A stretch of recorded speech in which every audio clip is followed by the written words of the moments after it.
Not rape, not that, but undesired nevertheless, undesired to the core. As though she had decided to go slack, die within herself for the duration, like a rabbit when the jaws of the fox close on its neck, so that everything done to her might be done, as it were, far away.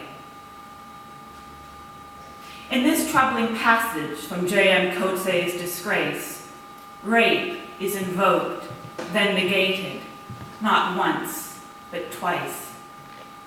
What is happening in this scene? If not rape, which word would describe the ordeal? The charge the main character faces is nothing more than sexual harassment.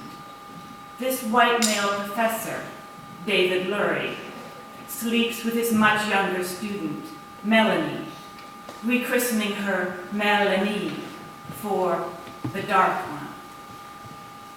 When her family and then the university learn of the dynamic, he is called in front of a board to face its charges. Instead of launching a defense, he confesses. But to what? He says he is guilty, but does not bother to read the young woman's complaint.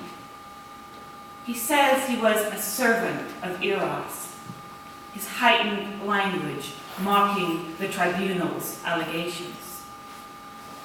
His colleague reminds him of the power imbalance between himself and his student, and the long history of exploitation of which this is part. Since this scene takes place in post-apartheid South Africa, we might hear an echo, both in the allegations of the tribunal and his refusal to engage with the complaints of the victim.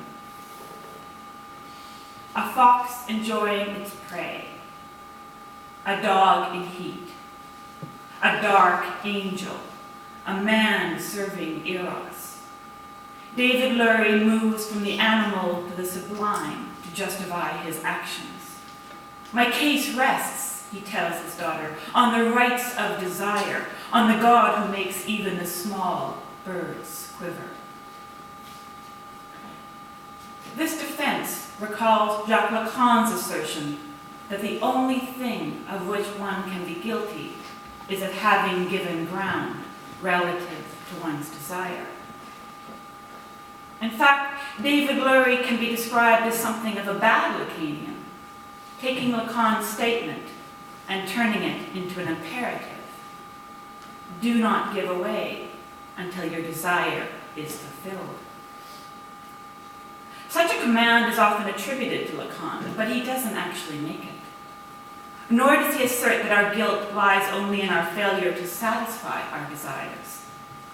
As Judith Butler points out, to satisfy what one believes is one's desire leads to its cessation.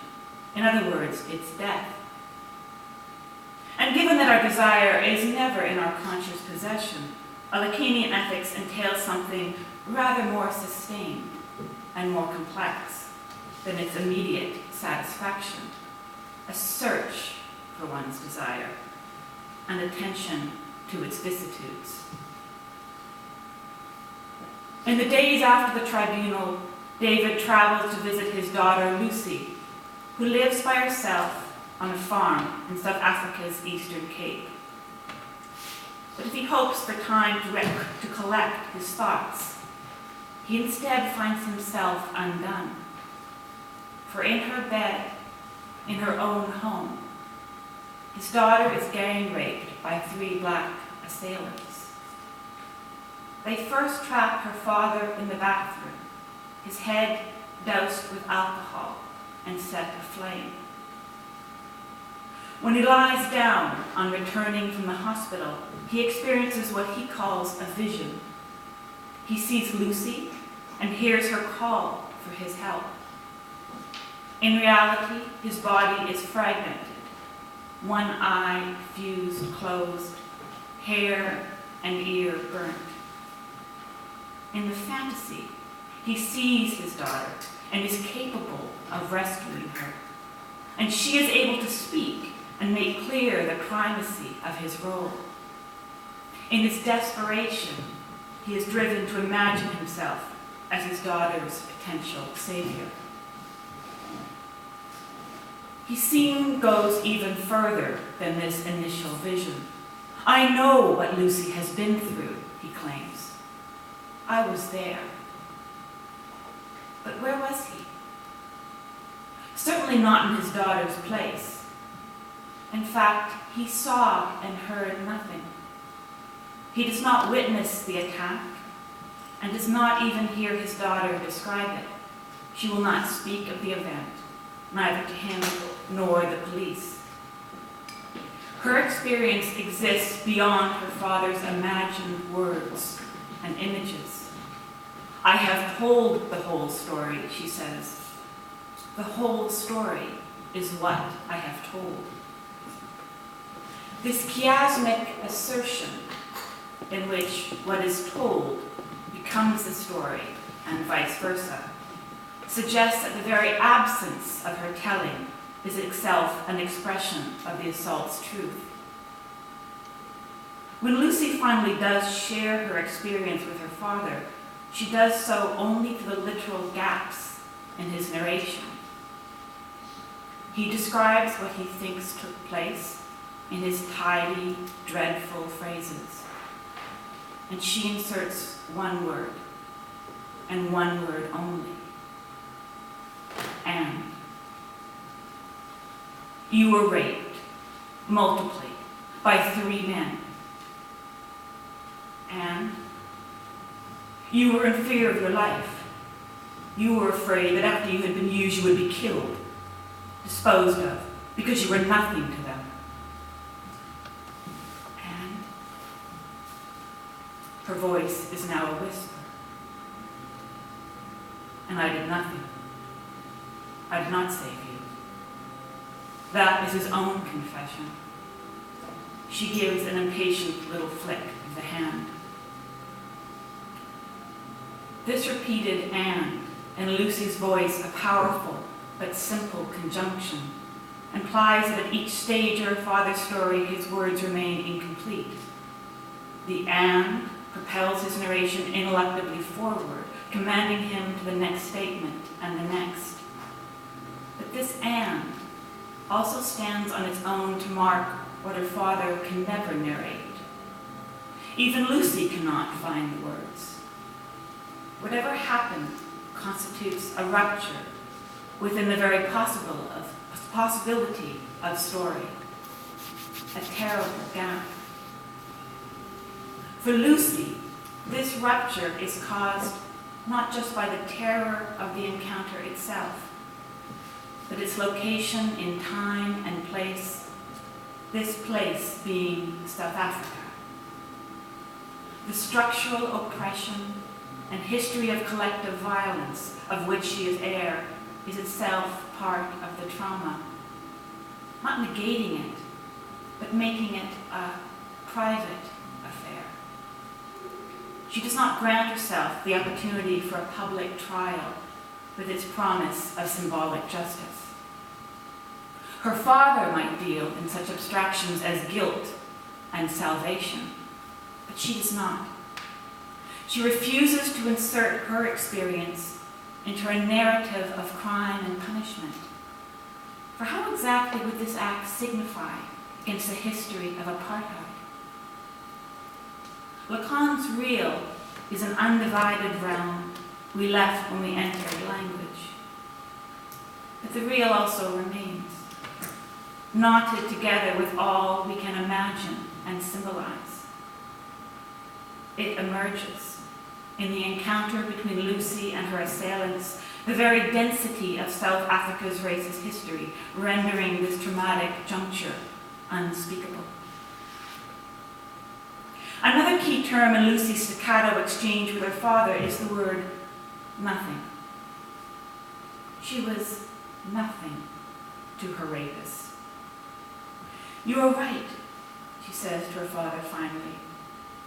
I meant nothing to them. Nothing. I could feel it. Instead of a mirroring relation in which one's imagined subjectivity is sustained through the gaze of another, or a symbolic relation in which one's social position is structured by a linguistic exchange, Lucy experiences an erasure of her very being. Disgrace is a realist novel without the postmodern flourishes of Coetzee's other works, and yet the repetition of the word nothing seems itself like a rupture, creating the effect that occurs when a word is repeated until it begins to signify, well, nothing. When David Lurie embraces his student, she is stiff as a pole, yielding nothing. When he thinks of the oppressive history of the country and the ways this history is contained in the English language, he asks what is to be done. Nothing that he, the one-time teacher of communications, can see. Nothing short of starting all over again with the ABC. What David configures is a restart in language, of language, as if South Africans could return to a primordial real and begin to speak free of history. But of course, nothing of the sort is possible. Disgrace is trapped in its language, as we are constrained within the view of the main character, relentlessly following his perspective, even as his daughter reminds him that she is not a minor character in his story. The opening line of the novel situates us firmly within his consciousness. He has, to his mind, solved the problem of sex. We learn soon enough that he has not solved this problem. But we might pause too at the phrase held neatly between commas, to his mind. For through his daughter, through his inability to comprehend her experience, David begins to learn his own mind's limit.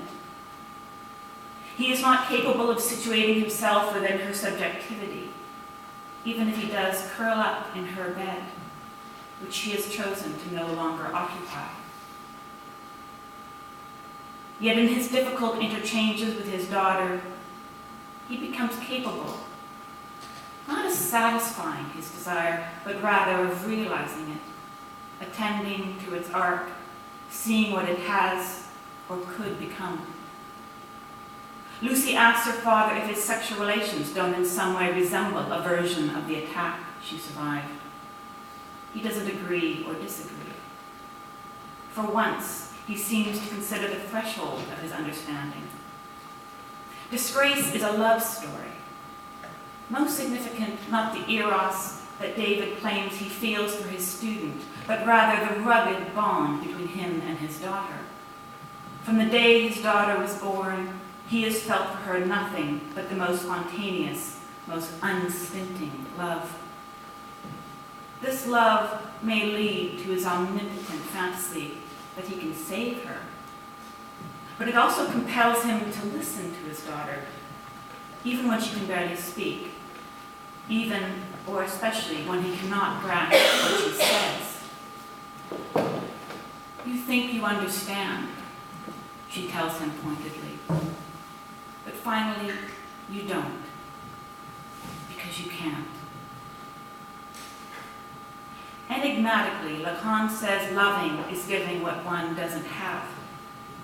He is speaking of romantic love and the fact that to experience it we must let our lack surface. We love another because he or she appears to offer us qualities we don't possess.